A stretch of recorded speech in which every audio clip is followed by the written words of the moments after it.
Hi everyone. Today we are going to start stereochemistry part third. Okay, तो part third में हम क्या पढ़ने जा रहे हैं? Re and C phase nomenclature. Okay, तो री and C phase nomenclature it's very easy, one of the most important part of your CSIR, NET, MSc, BSc and your specifically your IIT JEM exam. I think any competitive exam you should know R and S configuration. Okay, तो री and S configuration जो होती है उसको हम specifically कहाँ पर पढ़ते हैं? ठीक है, री एंड सी कन्फिगेशन को हम स्पेशली पढ़ते हैं sp2 सेंटर पे. ठीक है, बेसिकली हमने क्या पढ़ा है कि जितने भी हमारे सेंटर्स होते हैं, ठीक है, जितने भी हमारे कायरल सेंटर्स होते हैं वो हमेशा क्या होते हैं? sp3 hybridise, as you all know. तो जितने भी हमारे ये sp3 हाइब्रिडाइज सेंटर्स होते हैं उसकी मैं बात कर रही हूँ.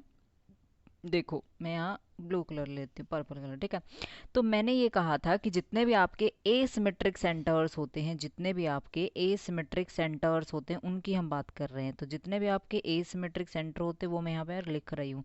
तो एसिमेट्रिक सेंटर हमेशा आपके sp3 हाइब्रिडाइज्ड होते हैं. ये फर्स्ट हमारी प्रेफरेंस होती है. तो देखो, मेन क्राइटेरिया अगर आप किसी को भी एसिमेट्रिक सेंटर बोलना चाहते हैं तो उसके अराउंड में 4 डिफरेंट एटम्स होने चाहिए.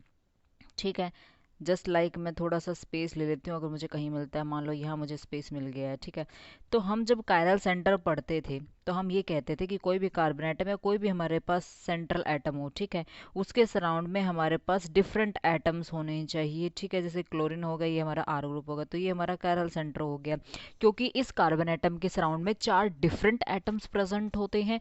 दूसरी बात ये क्या है, एक sp3 हाइब्रिडाइज्ड भी है. जो आपकी sp3 हाइब्रिडाइज सेंटर होता है with 4 different group will be your asymmetric centre. तो वही आपका क्या होता है? एसिमेट्रिक सेंटर होता है. और वहीं पर आप आर एंड एस कन्फिगरेशन निकालते हैं. वहीं पर आप क्या निकालते हैं? आर एंड एस कन्फिगरेशन आप वहीं पर फाइंड आउट करते हैं. तो ये हमने पढ़ा है एसिमेट्रिक सेंटर के बारे में. तो जो भी आपके एसिमेट्रिक सेंटर्स होते हैं उसमें 4 डिफरेंट ग्रुप्स प्रेजेंट होते हैं एंड वो sp3 सेंटर होता है. ठीक है, और उसमें हमेशा आर एस नॉमेनक्लेचर निकाला जाता है. ये हमने पढ़ा हुआ है, लास्ट लेक्चर्स में हमने डिस्कस किया है. ठीक है, लेकिन यहाँ पर हम री एंड सी कन्फिगरेशन जो हम फाइंड आउट करेंगे वो हम फाइंड आउट करेंगे ऑन sp2 सेंटर पे. आपको थोड़ा सा अजीब लगेगा लेकिन sp2 जो सेंटर है आपका, वहाँ पर सिर्फ एक ही नॉमेनक्लेचर आता है, that is R and C phase nomenclature.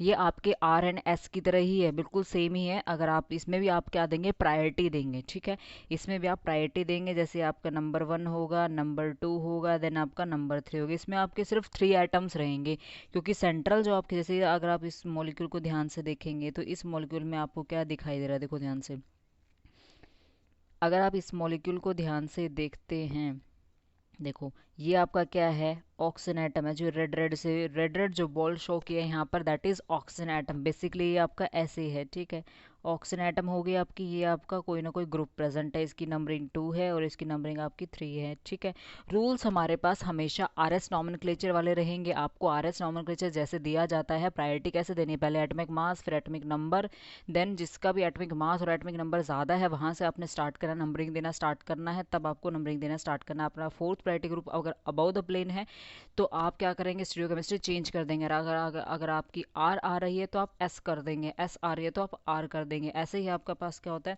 अगर आपका जो फोर्थ प्रायोरिटी का ग्रुप होता है अगर वो प्लेन में प्रेजेंट हो, ठीक है, या फिर आपका क्या प्रेजेंट हो? वो अबव द प्लेन प्रेजेंट हो, दोनों ही सिचुएशंस में आपकी जो कन्फिगरेशन आ रही है वो इन्वर्ट हो जाती है. हमेशा क्या होती है आपकी? इन्वर्ट हो जाती है. तो फोर्थ प्रायोरिटी का ग्रुप हमेशा आपका कहाँ होना चाहिए? बैक साइड में होना चाहिए. तो फोर्थ प्रायोरिटी का ग्रुप हमेशा आपका बैक साइड में होना चाहिए. अगर वो बैक साइड में होता है तो आपकी करेक्ट आएगी. कॉन्फ़िगरेशन 1 to 4 आपने मूव करना है, क्लॉकवाइज जाओगे तो आर, अदरवाइज आपकी एस आ जाएगी. ठीक है, तो यहाँ पर देखो, यहाँ पर भी हम ऐसा ही करेंगे. जो हमारी प्रायोरिटी है उसके अकॉर्डिंग हम यहाँ पर क्या करेंगे? मूव करेंगे. ठीक है, तो यहाँ पर भी हमारी जो प्रायोरिटी होगी उसके अकॉर्डिंग हम मूव करेंगे. जैसे हमारी जो ऑक्सीजन एटम है वो हमेशा हायर प्रायोरिटी रहेगी, हमेशा ऑक्सीजन को हम नंबर 1 देंगे. ठीक है, तो ऑक्सीजन हमारी नंबर 1 हो जाएगी. देन इधर जो भी ग्रुप गिवन है उसको 2 दे दिया उन्होंने, इधर इसको 3 दे दिया. ये अकॉर्डिंग टू प्रायोरिटी रूल है. ये मत समझो मैंने 1 2 3 किसी को भी मेंशन कर दिया है. ये हमेशा प्रायोरिटी रूल रहेगा. आपके सराउंडिंग में जो भी यहाँ पर 1 2 3 में पोजीशन आप देंगे वो हमेशा प्रायोरिटी रूल के according atomic mass, atomic number, ऐसे ऐसे आपने देखना है. और इसमें सिर्फ 3 ही प्रायोरिटी रहेंगे, क्योंकि कार्बन क्या है यहाँ पर sp2 सेंटर होती है, तो इसमें 4 एटम नहीं होंगे. सराउंडिंग में क्या होंगे? सिर्फ 3 एटम्स प्रेजेंट होंगे. तो 1 2 3 आपने देना है इसमें. ठीक है। तो इस तरह से आप मूव कीजिए, 1 से आप 2 जाएंगे, 2 से आप 3 जाएंगे। यहाँ कैसे जा रहे हैं हम, क्लॉकवाइज जा रहे हैं। और जब भी आप क्लॉकवाइज जाते हैं, ठीक है, जब भी आप कैसे जाते हैं, क्लॉकवाइज जाते हैं, तो आपकी हमेशा आर आती है, और एंटी क्लॉकवाइज जाएंगे तो हमेशा एस आएगी आपकी। ये सिंपल सी बात है, क्लियर हो गया। तो अब हम इसके लाइन बाय लाइन पॉइंट्स को डिस्कस करते हैं। लाइन बाय लाइन पॉइंट्स क्या कहते हैं, ठीक है। तो फर्स्ट क्या है, R re and C phase का nomenclature is given on sp2 centre. Okay, तो एस जो हमारा री एंड सी नॉमेनक्लेचर, उसको हमेशा हम किस पे देंगे, sp2 सेंटर पे देंगे। ओके, देन सेकंड देखो, given the priority rule, priority two groups according, ये ग्रुप्स है, ठीक है, अकॉर्डिंग टू सीआईपी रूल्स, ठीक है। जो आपके कैहन इन गोल्ड प्रिलॉग्स रूल होते हैं वो आरएस नॉमेनक्लेचर के होते हैं। लास्ट लेक्चर्स में आपने पढ़ा होगा Cahn Ingold, Cahn Ingold, Cahn Ingold Prelog's rule होता है ये, ठीक है। ये जो रूल होता है हमारे पास, ये स्पेसिफिकली आरएस नॉमेनक्लेचर के लिए होता है। किसके लिए होता है, ये आरएस नॉमेनक्लेचर के लिए होता है। तो जितने भी आरएस नॉमेनक्लेचर के आपने रूल्स पढ़े हैं वही इस पर अप्लाई करने हैं, उसके अकॉर्डिंग आपको नंबरिंग्स देनी है, ठीक है। नेक्स्ट थर्ड पॉइंट क्या कहता है वो देखो यहाँ पर, इफ़ वी मूव क्लॉकवाइज, अगर आप 1 2 3 नंबर दे देते हैं अकॉर्डिंग टू प्रायोरिटी रूल, आपने नंबरिंग दे दी, अगर आप क्लॉकवाइज मूव कर रहे हैं तो आपकी आर कन्फिगेशन, अगर उसको आर कन्फिगेशन जो आपकी आ रही है उसी को इन्होंने क्या बोला, रीफेस बोला है। समझ रहे हो मेरी बात। अगर आप प्रायोरिटी देने के बाद क्लॉकवाइज मूव कर रहे हो, जैसे 1 से 2 जा रहे हो, 2 से 3 जा रहे हो, आप क्लॉकवाइज मूव कर रहे हो, तो उसको हम क्या बोलते थे, सीआईपी रूल्स के अकॉर्डिंग हम आर कन्फिगेशन बोलते थे। यहाँ पर डिफरेंस क्या है, यहाँ पर हम सिर्फ ये बोलेंगे कि ये हमारा क्या है, री फेज है। तो री फेज जो है वो एक क्लॉकवाइज मोमेंट होती है into according to CSP rules. Okay, if we move in counter clockwise, अगर हम काउंटर क्लॉकवाइज मूव करते हैं that means anti clockwise move करते हैं। नंबरिंग देने के बाद अगर हम एंटी क्लॉकवाइज मूव करते हैं, ऐसे ही एंटी क्लॉकवाइज मूव करते हैं, तो वहाँ पर क्या हो जाएगा हमारा, सी फेज है। तो री आर एंड एस को जस्ट हमने रिप्लेस कर दिया है with R and S configuration. Okay, move to the next picture. Okay, this is your pdf and we will provide you on the telegram channel. Okay, and we will give you the link for telegram channel. Okay, so here यहाँ पर हमने examples लिए हैं। Basically यहाँ पर आपका priority rule के according आपको जाना है, ठीक है, प्रायोरिटी रूल के अकॉर्डिंग आपको जाना है। मान लो ये जो हमारी ऑक्सीजन एटम है इसको इन्होंने नंबरिंग 1 दी है, यहाँ पर 2 आई है और यहाँ पर आपका 3 आई है। तो आप 1 से हमेशा 2 जाएंगे, 2 से हमेशा आप 3 जाएंगे और 3 से हमेशा आप 1 जाएंगे, क्योंकि यहाँ पर फोर्थ ग्रुप नहीं है, क्योंकि कार्बन आपकी sp2 सेंटर है, इसके 4 बॉन्ड्स यहाँ पर कंप्लीट हो गए हैं। तो 1 से आप 2 जाएंगे, 2 से देन आप 3 जाएंगे, ठीक है। तो इस तरह से आप कैसे मूव कर रहे हैं, आप क्लॉकवाइज मूव कर रहे हैं, तो यहाँ पर इसका फेज क्या हो जाएगा, री फेज हो जाएगा, ठीक है। तो मॉलिक्यूल दैट मीन्स ये कंप्लीट मॉलिक्यूल जो है वो री फेज में प्रेजेंट है, ठीक है। नेक्स्ट एग्जाम्पल देखो, नेक्स्ट हमने नीचे शो कर रखा है यहाँ पर। नेक्स्ट देखो, यहाँ पर इन्होंने ऑक्सीजन एटम को नंबर 1 दिया है, उसके अकॉर्डिंग जो आपका सेकंड प्रायोरिटी है, मान लो यहाँ पर सेकंड प्रायोरिटी आ रही है, देन थर्ड प्रायोरिटी यहाँ पर आ रही है। तो आपको हमेशा कैसे जाना है, आपको ये नहीं है कि 2 तो इधर से ही है, कुछ बच्चे ऐसे करते हैं 2 से इधर चले जाएंगे, बट दैट इज़ रॉन्ग। आपको हमेशा 1 से 2 जाना है, 2 से 3 जाना है। तो ऐसा नहीं है कि 1 से आप 2 जाएंगे 3 को क्रॉस करके जाएंगे, ऐसा नहीं है। आपको 1 से 2 जाना है, सिक्वेंस में रहना है हमेशा, ठीक है। तो आप यहाँ पे क्या करेंगे, 1 से 2 जाएंगे, 2 इधर है तो इधर से जाओगे ना, 2 से फिर आप 3 जाएंगे, ठीक है। तो 1 से 2, 2 से 3 आप ऐसे जाएंगे, तो आप एंटी क्लॉकवाइज जा रहे हैं। तो जब भी आप एंटी क्लॉकवाइज जाएंगे तो मॉलिक्यूल किस में हो जाएगा, आपका सी फेज में। तो नीचे वाला मॉलिक्यूल आपका सी में है और ऊपर वाला मॉलिक्यूल आपका री फेज में है। दैट मीन्स ये कंप्लीट मॉलिक्यूल री में है और कंप्लीट मॉलिक्यूल आपका सी फेज में है। अगर किसी भी न्यूक्लियोफाइल को अटैक करना होगा तो हमेशा अपोजिट फेज से अटैक करता है न्यूक्लियोफाइल। अब अगर आपका मॉलिक्यूल जो है, ठीक है, आप देखो ये मॉलिक्यूल हमारा कहाँ पर है, वो देखो यहाँ पर ये मॉलिक्यूल हमारा किस में है, सी फेज में है, और ये मॉलिक्यूल हमारा क्या है, री फेज में है, ठीक है ऐसे। तो ये मॉलिक्यूल हमारा कहाँ है, री फेज में है, और ये हमारा सी फेज में है। तो अटैक जो करेगा न्यूक्लियोफाइल वो हमेशा अपोजिट डायरेक्शन से अटैक करता है। इसमें भी जो न्यूक्लियोफाइल अटैक करेगा वो हमेशा अपोजिट डायरेक्शन से अटैक करेगा। तो ये बात आपको हमेशा ध्यान रखनी है। री और सी फेज इसीलिए पढ़ा जाता है क्योंकि जब आप रिएक्शंस करेंगे तो उस रिएक्शंस में आपको फाइंड आउट करना है न्यूक्लियोफाइल कहाँ से अटैक कर रहा है। तो इस रिएक्शन में अगर आप यहाँ पर रिएक्शंस करते हैं तो सिंपल से एक बात समझ में आती है, ये मॉलिक्यूल आपका री फेज में है, ये मॉलिक्यूल आपका सी फेज में है। तो अटैकिंग स्पीसीज जो होगी वो कहाँ से अटैक करेगी, हमेशा सी फेज से करेगी अटैक। और इसमें कहाँ से न्यूक्लियोफाइल अटैक करेगा, री फेज से अटैक करेगा। कौन, न्यूक्लियोफाइल की बात है।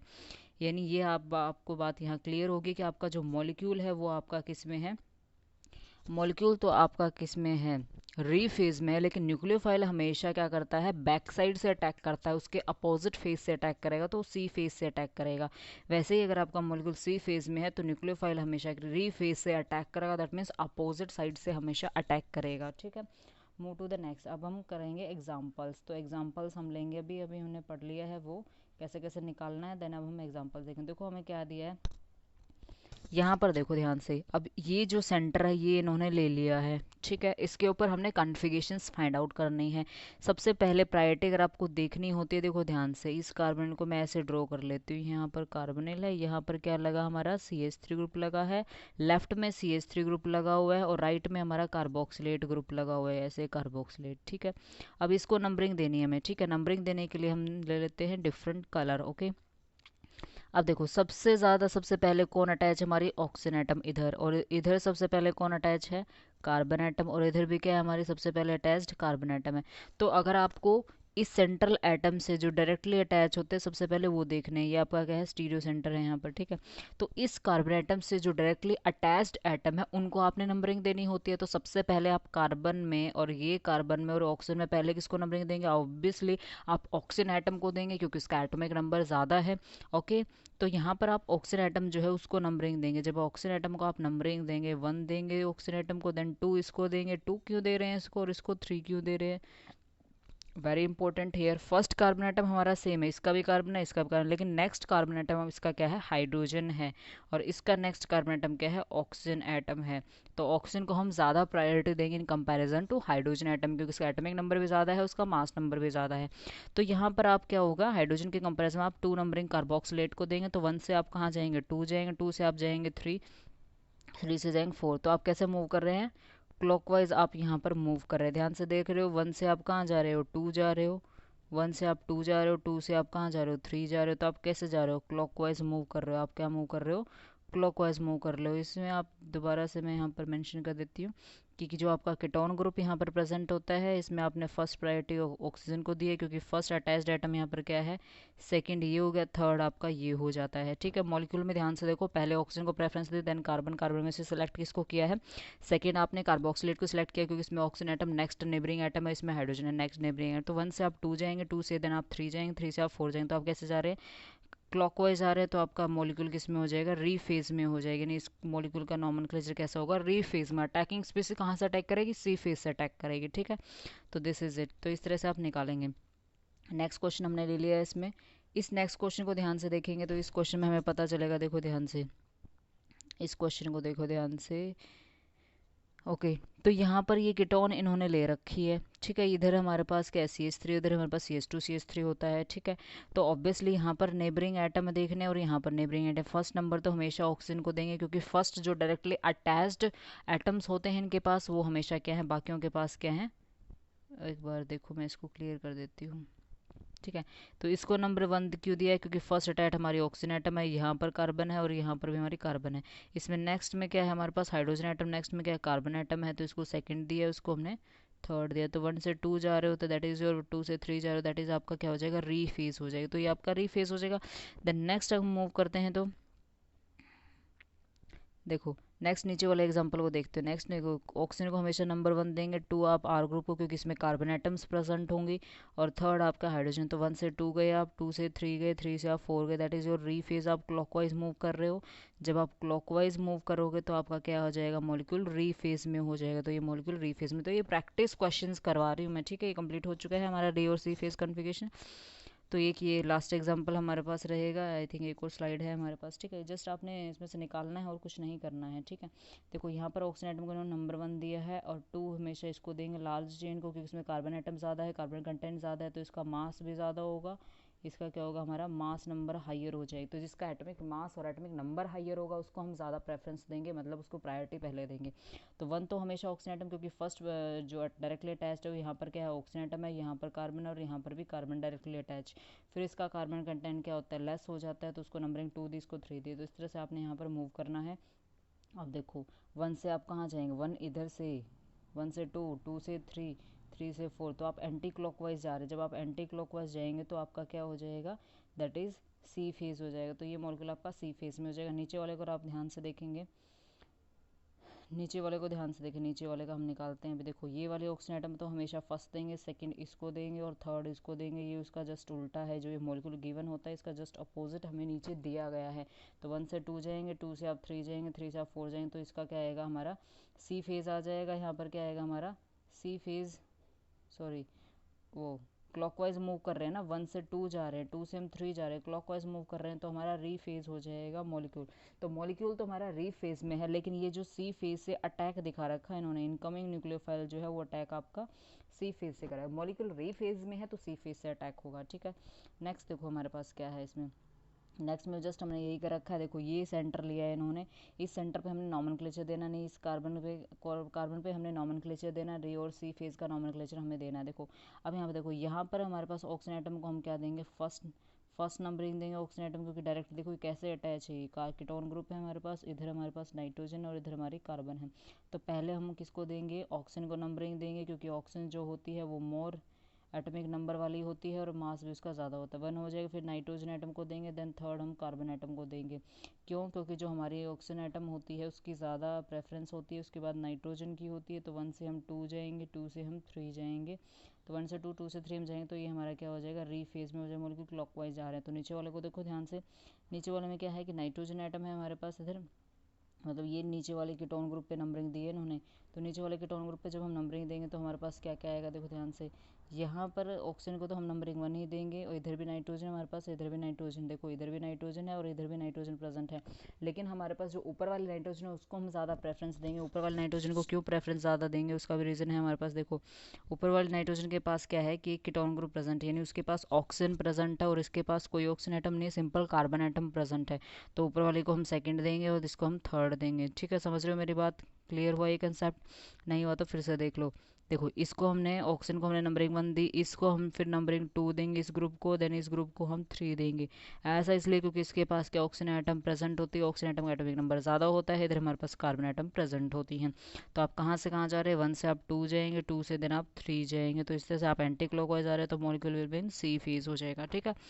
Okay, if you like this video then subscribe, comment, share, like, and of course sharing is caring. Thank you so much, meet you in next video.